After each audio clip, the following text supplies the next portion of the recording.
ಅತಿಥಿಗಳ ಮುಂದೆ ನಿಷ್ಠುರ ಪ್ರಶ್ನೆಗಳಿಟ್ಟು ನೇರ ಉತ್ತರ ಪಡೆಯುವ ಕಾರ್ಯಕ್ರಮ ಟಾರ್ಗೆಟ್.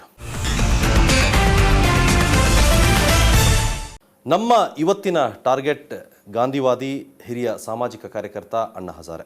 अन्ना हज़ारे जी, कर्नाटक के समस्त जनता की तरफ से सुवर्णा न्यूज़ 24/7 आपका स्वागत करता है. नमस्ते, धन्यवाद. अन्ना हज़ारे जी, आप कैसे हो? मैं ठीक हूँ. बढ़िया चल रहा है आपका? जी हाँ, आज पूरे देश में घूम रहा हूँ. जन लोकपाल के लिए आप एक भूख हड़ताल किया है. ये भूख हड़ताल के बाद अन्ना हज़ारे जी आजकल पूरे देश में इतना नाम कमाया है, अब राष्ट्रीय नेता बन गया है. क्या लग रहा है आपको ये बदलाव? मुझे भी पता नहीं था कि पूरी देश की जनता खड़ी होगी. आंदोलन तो मैं 20 साल से कर रहा हूँ. भ्रष्टाचार के बरखिलाफ, भ्रष्टाचार को रोकने के लिए कई सालों से जो आंदोलन कर रहा हूँ, ऐसे एक आंदोलन ये भी था. सिर्फ महाराष्ट्र में आंदोलन करने के बजाय मैं दिल्ली में गया और जंतर मंतर पर बैठ गया. जंतर मंतर में जब आप गया, आपने सोचा था कि इतना आपको सपोर्ट मिलेगा? मुझे ये पता नहीं था कि इतना सपोर्ट मिलेगा, इतनी जनता खड़ी होगी. मुझे भी अभी समझ में नहीं आता कि ये कैसे हुआ. वो लोग मुझे देखा नहीं, वो लोग मुझे जानते नहीं, मैं उनको देखा नहीं. ऐसे स्थिति में दोनों का रिश्ता जोड़कर ये लोग इतने खड़े हो गए गांव-गांव तक. तो ये मुझे भी समझ में नहीं आ रहा है कैसे हुआ ये. एक है कि आज ये भ्रष्टाचार के कारण हर एक व्यक्ति इतना मुश्किल में है, ये भी कारण हो सकता है कि उसको जीना मुश्किल हो रहा है करप्शन का कारण. ये एक कारण हो सकता है. और दूसरा, मीडिया ने इस आंदोलन को इतना उठाया, गांव-गांव तक लेकर गए, इसके कारण भी जनता खड़ी हो गई होगी, ऐसा मुझे लगता है. अन्ना जी, क्या ये जनलोकपाल देश का भ्रष्टाचार का हर समस्या का जवाब हो सकता है? ऐसे मैं नहीं मानता हूँ कि 100% भ्रष्टाचार को ये जन लोकपाल बिल रोक सकेगा. ये हमारा भी ये नहीं कह सकता हूँ. लेकिन एक बात है, कम से कम 65-70% करप्शन को जन लोकपाल बिल ब्रेक लगाएगा, गरीब लोगों को न्याय देगा. हाँ, ये मुझे विश्वास हो रहा है. अंग्रेजों से लेकर आज तक जो कानून बनाए वो केंद्रित बनाए.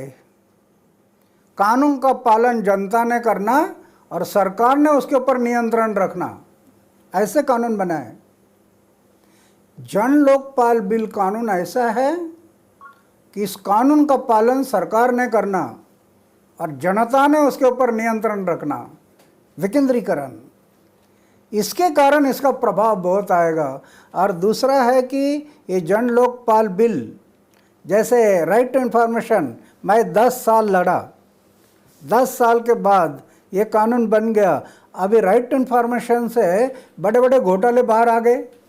करेक्ट. आपका ये रास्ता जो आप चुन लिया, आपका रास्ता पे जो आप जा रहे हैं, इसमें बधाई डालने के लिए बहुत कोशिश किया है. ये सच है कि आपका जान को भी खतरा है इस मुद्दे के आप देश भर में उठा दिया. आपको जान को खतरा है? जिसका मृत्यु मर गया, मरने से भय नहीं, तो उसको क्या खतरा मानना हो. मैं इतने बड़े बड़े गुंडों से लड़ते आया है, कभी मृत्यु से डरा नहीं. मृत्यु हथेली पर है, उससे भय नहीं है. योद्ध भी थे आप. मुझे सिक्योरिटी लगाया, मैं सरकार को निकाला, बोला निकाल दो उसको, मुझे सिक्योरिटी की ज़रूरत नहीं. ये कर्नाटक सरकार अभी बाहर बिठा है उनको, मुझे ज़रूरत नहीं.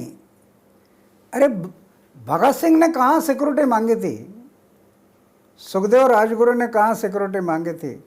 मैं सरकार को लिखा, अरे हार्ट अटैक आकर लोग मरते हैं, हार्ट अटैक.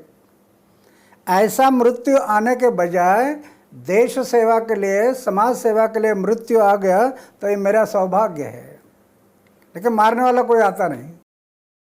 अभी भी जितने भी भ्रष्टाचार के खिलाफ जो कानून है, वो नाकाम समझा हुआ है, क्योंकि जो नेता और सरकारी कर्मचारियों के वो सामने वो सिर चुका है, वो कुछ काम नहीं हो रहा है। आप अन्ना जी ये जन लोकपाल बिल आप सोचे कि काम आएगा, वो इतना स्ट्रांग हो जाएगा, सरकार उसको उतना स्ट्रांग बनाएगा? सरकार ऐसे कानून, स्ट्रांग कानून बनाने के लिए राजी नहीं होती।